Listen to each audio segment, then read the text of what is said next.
itt a második otthonom, úgyhogy és nagyon szívélyesen fogadtak a kedves kollégák, tehát én abszolút itthon érzem magam.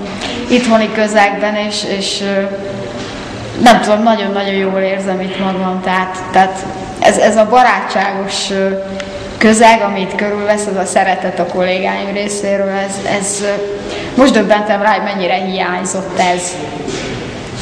Tehát az embernek a megszokott közege, tehát ilyenkor szembesül azzal, amikor valójában visszakerül oda, hogy ez mennyire hiányzott.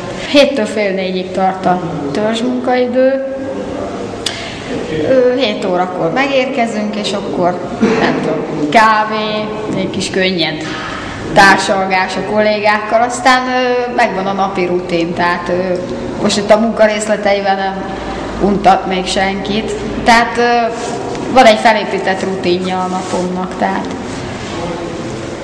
javarészt ugye az irodában vagyok, közben aztán ugye adódik más dolog, amikor át kell menni valamilyen másik irodába, papírokat hordunk, viszünk, aláírni valókat, stb. Fénymásolni valókat.